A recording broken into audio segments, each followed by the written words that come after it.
Welcome to CEM Institute. I'm Ikhlas, your English learning mentor. Today, we are going to strengthen your core English skills so you can move step by step toward English mastery. In this lesson, we will listen to and understand a classic story, Robinson Crusoe by Daniel Defoe. Part 1. Listen carefully and stay focused. Chapter 1. My life at sea. I go to sea. I was born in the year 1632 in York, a city in the north of England. I came from a good family, but I always wanted to go to sea. My father was from Germany. He came to York when he was a young man. My first name is Robinson, because that is my mother's family name. My father's last name was Kreuznach, but English people can't say this. Now I am Robinson Crusoe. My father was a clever man. He understood the world, and he loved me. He said, "Stay in York. I will help you with money and a job. You can be happy here." For a time I listened to my father, but the sea called to me. One day in the city of Hull on the northeast coast I met a friend. We talked about his plans for the future. "I'm going to sea on my father's ship," my friend said. "Come with me. We will see the world." This idea was wonderful to me. I forgot about my father and his kind words. I didn't say goodbye to him or to my mother. I went to the ship and began my new life. On that same day, 1st September 1651, we left Hull. The ship's journey was from Hull to London. My first sea journey. On my first night at sea, there was a heavy storm. I was afraid, and I wanted to be at home in York. I wanted to forget about the sea. But there was no storm in the morning, so I forgot about home again. But before the ship arrived at Yarmouth, there was a worse storm. We worked hard, but we couldn't bring the ship to land. I left the ship in a small boat with the other men. We watched our ship. It went down to the bottom of the sea. My friend's father said, "Young man, go home. The sea is not the place for you." I left my friend and his father and followed the road to London. I thought about my future. My first journey was bad, but I didn't want to go home. I looked for a ship. I wanted to go to sea again. Journeys to new countries. I found a man with a ship. His next journey was to Guinea, on the west coast of Africa. He was a good man, and he helped me. I bought things in London and took them on the ship with me. Then I sold these things to the people of Guinea. I came back to England with $300 in my hand. I used my money for a very long journey to Brazil. At the end of 4 years there, I had a large sugar farm. Life was good. I had money, a lot of land, and no problems.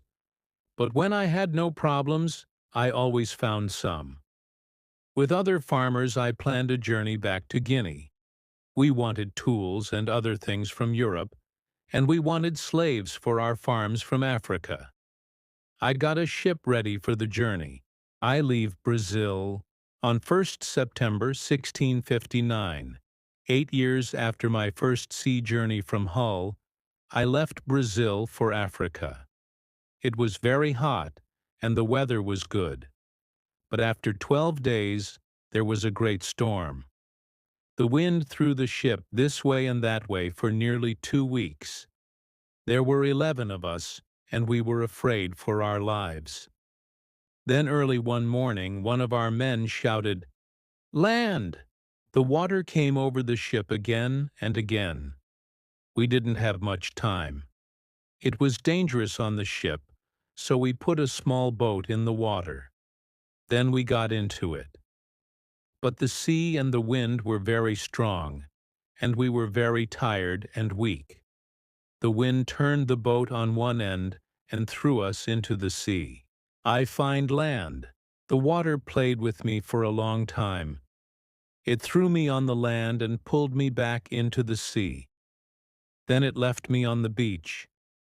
I was very weak and ill. But I got up on my feet and ran to dry ground. Then I fell down again. My friends were dead, and I was nearly dead too. That night I slept in a tree because I was afraid of the animals, and perhaps of the men in this strange place. I go to the ship. When I woke, it was day.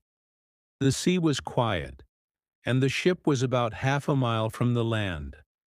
I had nothing with me, no food, no tools, no guns or knife. So I swam to the ship. I found many important things there: food and drink, guns, pens and paper, money, clothes, knives, books. I made a small boat and took these things to the land. I worked for 3 weeks and made 11 journeys between the beach and the ship. Then the storms started again, and I stayed on land. The wind and rain were strong all night. The next morning I could not see the ship. It was under the sea. Chapter 2. The Island. I am on an island. Next I had to look round the country and find a place for my home. I took my gun and walked to higher ground. I was on an island.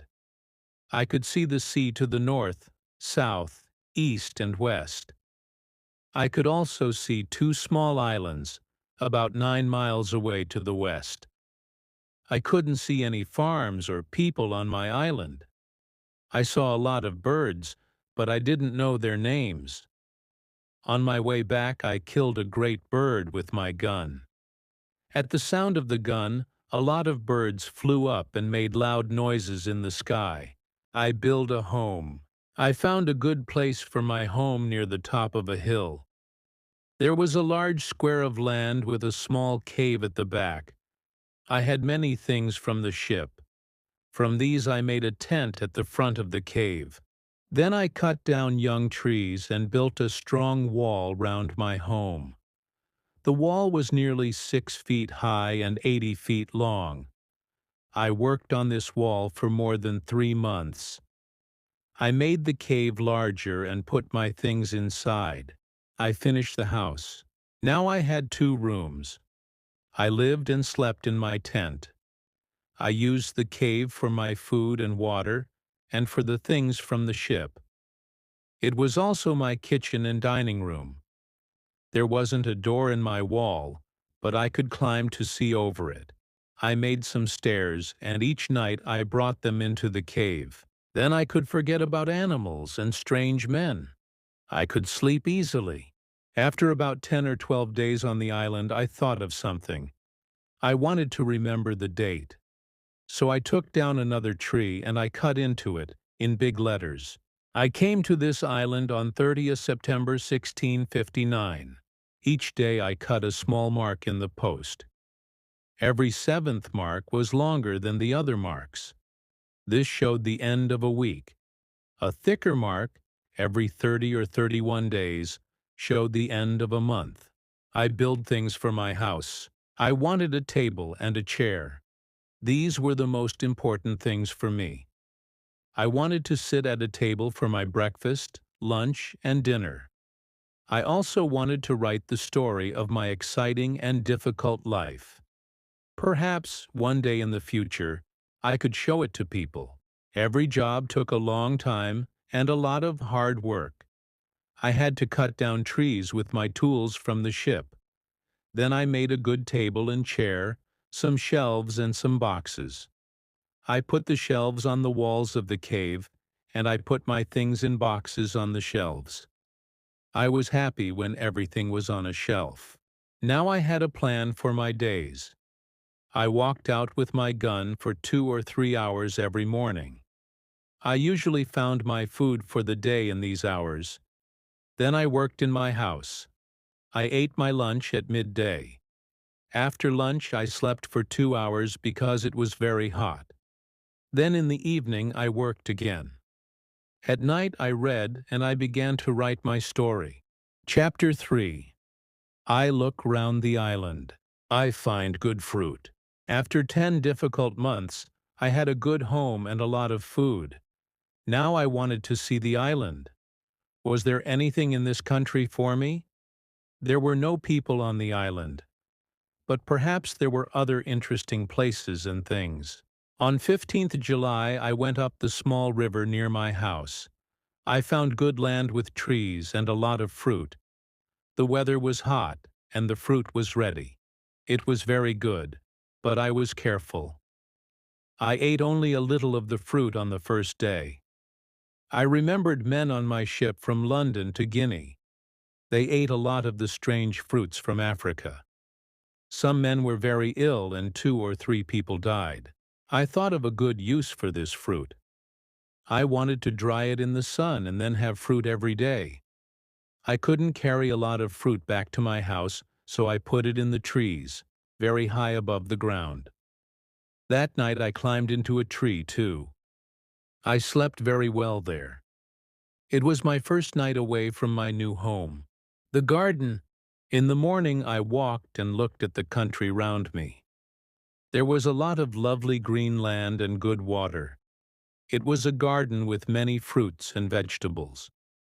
It was a better place than the place near my house. I looked carefully at this beautiful land. I thought, I am the only person on this island. So this is my land. Now I had a big job. I had to carry fruit and vegetables back to my house. At home again, I thought, is this the best place in my country for my house? Only 4 miles away there was better land and a lot of fruit and vegetables. But here I was, near the beach. I wanted to see a ship one day. I wanted to go back to England. So I stayed in my house near the beach and hoped for a ship. Later I built a small tent near the garden. This was my country house and I went there often. I enjoyed the trees and I ate the fruit and vegetables. In August I brought a lot of dry fruit back to my beach house. There was rain every day for 2 months. From the middle of August to the middle of October. The dry fruit was very good for me then. On some days I couldn't leave my house because the rain was very heavy. I couldn't always get food easily, but I had jobs inside my house at this time. I made plates, cups, spoons, and many other things for my kitchen. I learned to make better food too. September the 30th was an unhappy day. 1 year on this island.